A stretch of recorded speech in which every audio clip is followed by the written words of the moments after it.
괜찮아질 거야. 여보, 고마워요. 그리고 사랑해요. 안녕하세요, 여러분. 오늘도 찾아주셔서 감사합니다. 오늘은 조금 무거운 이야기를 나눠볼까 합니다. 어느 날 오랜 친구에게 전화가 왔습니다. 목소리가 낯설 만큼 차분했죠. 잠깐 와줄 수 있겠느냐는 짧은 한마디였지만 이상하게 마음이 철렁 내려앉았습니다. 우리는 살아가면서 누군가를 떠나보내는 경험을 합니다. 부모님, 형제, 친구, 그리고 때로는 평생의 반려자를, 오늘은 아내를 먼저 보낸 한 친구의 이야기를 통해 사랑의 의미, 상실의 아픔, 그리고 그럼에도 계속되는 삶에 대해 함께 생각해보는 시간을 갖겠습니다. 오늘은 조금 길게 느껴질 수도 있습니다. 하지만 이 이야기는 우리 모두가 언젠가 마주할 수 있는 이야기입니다. 천천히 함께 걸어가 보시죠. 그 친구는 몇 달 전 사랑하는 아내를 병으로 떠나보냈습니다. 서로의 청춘을 함께 보냈고 언제나 웃던 사람이었습니다. 결혼 40년. 그에게 아내는 단순히 배우자가 아니었습니다. 아침을 함께 맞이하는 사람, 저녁 식탁에서 마주 앉는 사람, 밤에 옆에서 숨소리를 들을 수 있는 사람. 일상 그 자체였죠. 병원에서 마지막 순간까지 그는 아내의 손을 놓지 않았다고 합니다. 조금만 더 함께 있자. 하지만 시간은 누구에게나 공평하지 않습니다. 어느 이른 새벽 아내는 조용히 눈을 감았습니다. 그의 품 안에서 장례를 치르고 난 뒤 친구는 한동안 연락이 끊겼습니다. 전화를 해도 받지 않았고 문자를 보내도 답이 없었습니다. 혼자 있고 싶겠지. 시간이 필요하겠지. 우리는 그렇게 생각하며 조용히 기다렸습니다. 그런데 한 달이 지나고 두 달이 지나도 소식이 없었습니다. 걱정이 되기 시작했죠. 혹시 무슨 일이라도. 그때 그에게서 전화가 온 겁니다. 잠깐 와줄 수 있겠느냐. 목소리는 차분했지만 그 안에 담긴 무게감을 저는 느낄 수 있었습니다. 친구의 집으로 말없이 달려갔습니다. 친구의 집 문 앞에 섰을 때 이상하게 발걸음이 무거웠습니다. 초인종을 누르고 한참을 기다렸습니다. 문이 열렸습니다. 친구는 많이 야위어 있었습니다. 하지만 놀랍게도 눈빛은 흐려지지 않았어요. 들어와 집 안은 조용했습니다. 조용한 숨결이 흐르는 공간이 기다리고 있었습니다. 아이들은 학교에 갔는지 보이지 않았고 거실은 깨끗하게 정돈되어 있었습니다. 그런데 제 시선을 끈 건 벽에 붙어 있는 수많은 쪽지들이었습니다.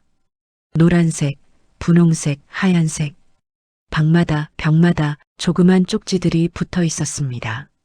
이게 뭐지? 친구는 말없이 그 쪽지들을 가리켰습니다. 그리고 천천히 말했습니다. 아내가 남긴 거야. 마지막 몇 주 동안 아이들 키우는 법을 하나하나 적어놨어. 첫 번째 쪽지, 주방 냉장고에 붙어 있는 쪽지부터 읽기 시작했습니다. 우유는 따뜻하게 데워줘. 그래야 잘 마셔. 큰아이는 차가운 거 싫어해. 짧은 문장이었지만 그 안에 담긴 세심함이 느껴졌습니다. 40년을 함께 산 남편도 어쩌면 몰랐을 수 있는 아이의 작은 습관까지. 아침엔 밥보다 빵을 좋아해. 딸기잼 발라주면 더 좋아하고. 근데 너무 많이 바르지 마. 단 걸 많이 먹으면 안 되니까. 어머니의 마음이 고스란히 담겨 있었습니다. 친구가 말했습니다. 처음엔 이해가 안 됐어. 왜 이렇게까지 하나 싶었지. 근데 막상 아이들 챙기려니 하나도 모르겠더라고. 아이들이 뭘 좋아하는지, 뭘 싫어하는지, 언제 기분이 좋고 언제 우는지. 나는 아빠였지만 정작 아무것도 몰랐어. 두 번째 쪽지. 거실로 이동하니 TV 옆 벽에도 쪽지가 있었습니다.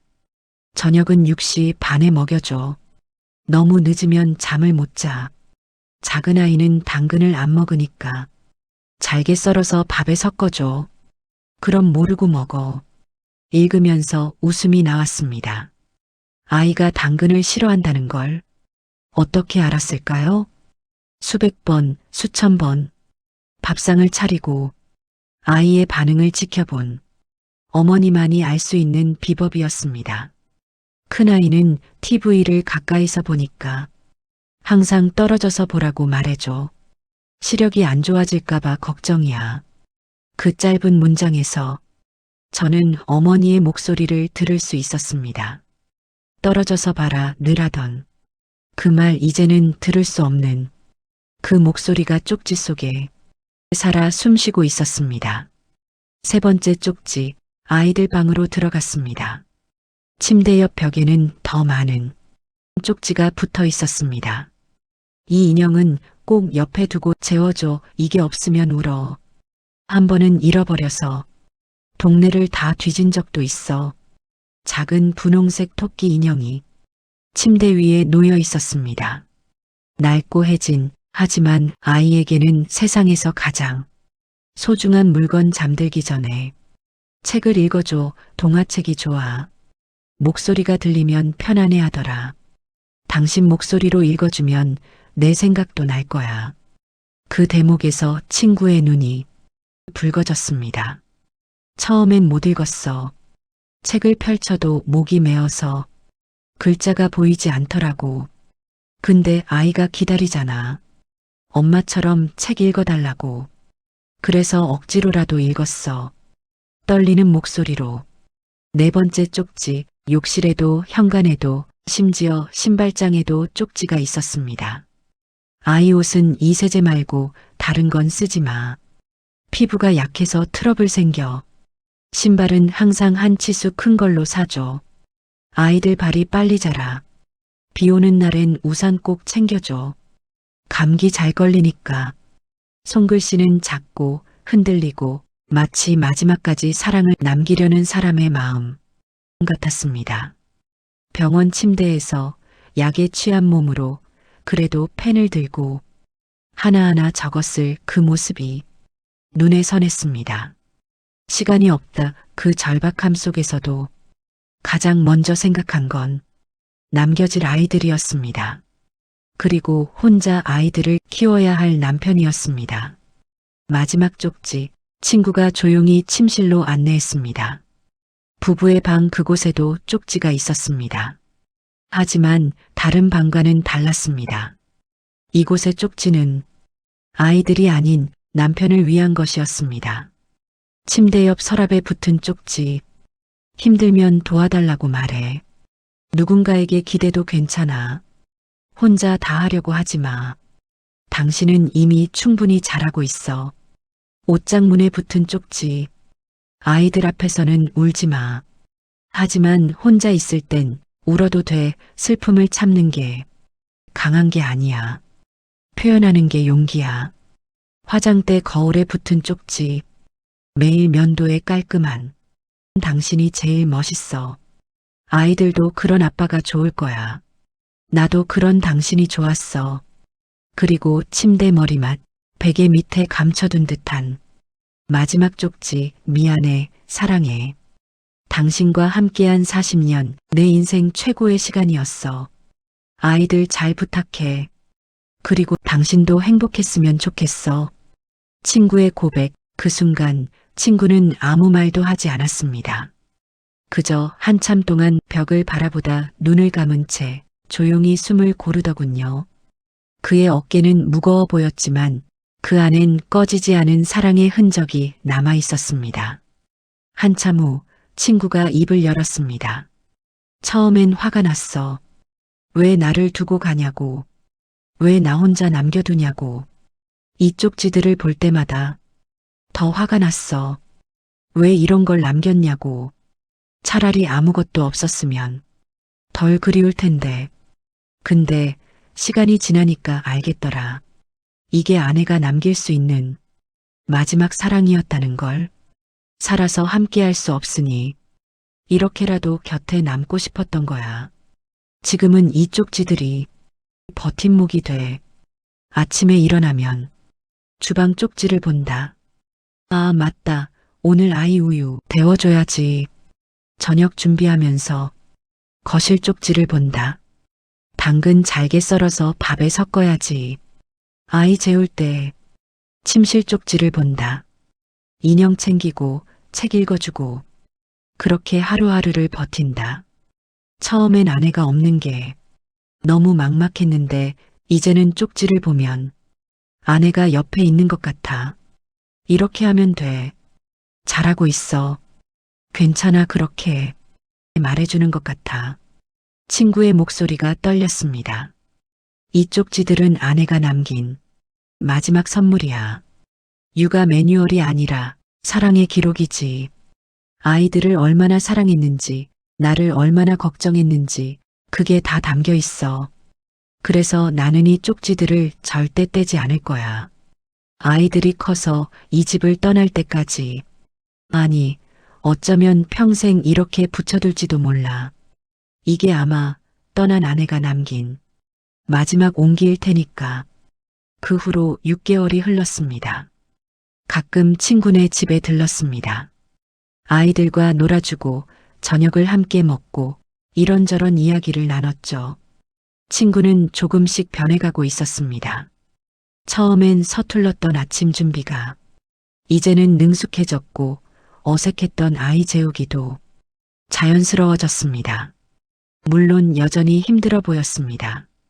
밤에 혼자 있을 때, 아이들이 엄마를 찾을 때, 그럴 때면 친구의 얼굴에 깊은 그림자가 드리웠죠. 하지만 포기하지 않았습니다. 쪽지를 보며 하루하루를 버텨냈습니다. 아이들도 조금씩 적응해가고 있었습니다. 큰아이는 이제 초등학교 4학년. 엄마가 없다는 사실을 이해하는 나이죠. 가끔 아빠 몰래 울기도 하지만 동생 앞에서는 씩씩한 척합니다.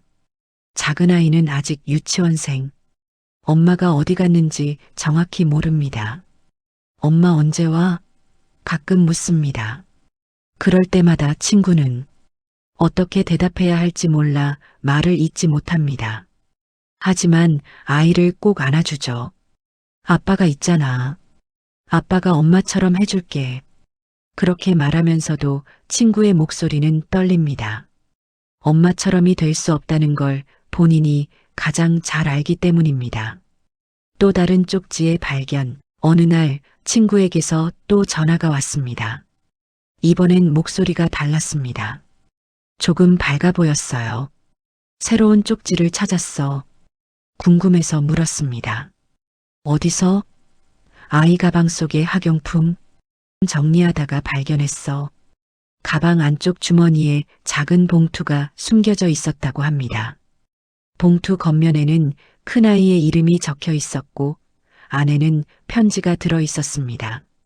우리 딸에게 엄마가 곁에 없어도 너는 잘 자랄 거야. 아빠가 있고 할머니 할아버지가 있고 많은 사람들이 너를 사랑하니까. 가끔 엄마 생각나면 울어도 돼. 슬픈 건 부끄러운 게 아니야. 하지만 오래 슬퍼하지는 마. 엄마는 내가 웃는 걸 제일 좋아했어. 건강하게 자라렴. 착하게 자라렴. 행복하게 자라렴. 엄마는 항상 내 곁에 있을게. 눈에 보이지 않아도 마음속에 있을게. 사랑해. 내 딸. 친구는 그 편지를 읽어주다가 목이 메었다고 합니다. 아이도 함께 울었고 둘은 한참을 안고 있었답니다. 그리고 친구가 말했습니다. 아내는 모든 걸 준비해뒀어. 나를 위해서도 아이들을 위해서도 마지막 순간까지 우리를 생각했던 거야. 그걸 알았을 때 난 다짐했어. 아내가 남긴 사랑을 헛되이 하지 않겠다고. 아이들을 잘 키워서 아내에게 부끄럽지 않은 아빠가 되겠다고. 이 이야기를 들으며 저는 많은 것을 생각했습니다. 사랑이란 무엇인가? 함께 있을 때만 사랑일까요? 아닙니다. 떠난 후에도 그 사람이 남긴 흔적들, 기억들, 가르침들이 계속 영향을 미칩니다. 그게 진짜 사랑입니다. 상실이란 무엇인가? 잃어버린 것만 보면 모든 게 끝난 것 같습니다. 하지만 남겨진 것을 보면 여전히 계속되고 있음을 압니다. 그게 진짜 상실의 의미입니다. 삶이란 무엇인가? 누군가를 잃고도 계속 살아가야 합니다. 슬픔을 안고도 아침을 맞이해야 합니다. 그게 우리에게 주어진 삶의 무게입니다. 친구는 이제 조금씩 웃기 시작했습니다.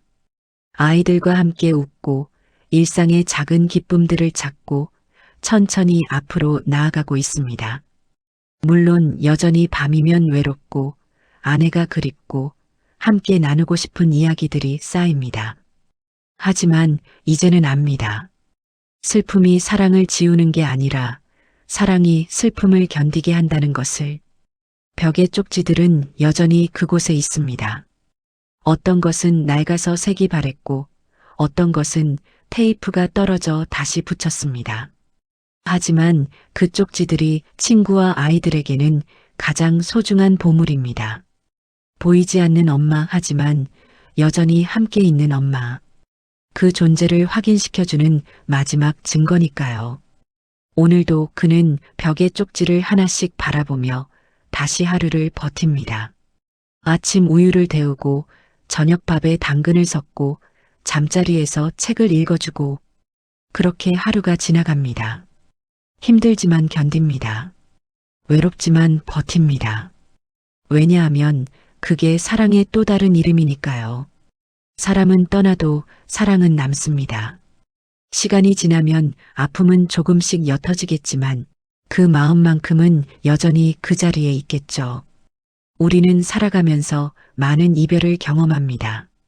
원하든 원하지 않든 언젠가는 소중한 사람을 떠나보내야 합니다.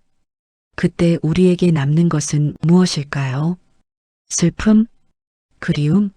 후회? 물론 그런 감정들도 있을 겁니다. 하지만 가장 크게 남는 건 그 사람과 함께했던 시간, 나눴던 사랑, 배웠던 삶의 지혜입니다. 그것들이 우리를 계속 앞으로 나아가게 합니다. 오늘 이 이야기가 여러분에게 어떤 의미로 다가갈지 모르겠습니다. 누군가는 눈물을 흘리실 수도 있고 누군가는 옆에 있는 사람을 더 꽉 안아주고 싶을 수도 있습니다. 모두 자연스러운 감정입니다. 우리는 사랑하기에 슬퍼하고 슬퍼하기에 더 사랑합니다. 오늘 지금 이 순간 여러분 곁에 있는 사람에게 말해주세요.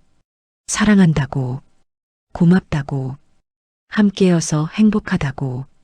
그 말들이 언젠가 누군가에게 벽의 쪽지처럼 큰 힘이 될 겁니다. 오늘도 영상 봐주셔서 감사합니다. 무거운 이야기였지만 끝까지 함께 해주셔서 감사드리며 여러분의 소중한 사람들 건강하게 오래오래 곁에 계시길 바랍니다. 여러분들 중 이와 비슷한 사연이 있다면 댓글로 함께 해주세요. 서로 공유하다 보면 그 아픔, 그 슬픔이 조금은 위로가 되지 않을까요? 구독과 좋아요는 저에게는 큰 힘이 됩니다. 언제나 웃는 하루를 보내시길 바라며 항상 건강하십시오. 감사합니다.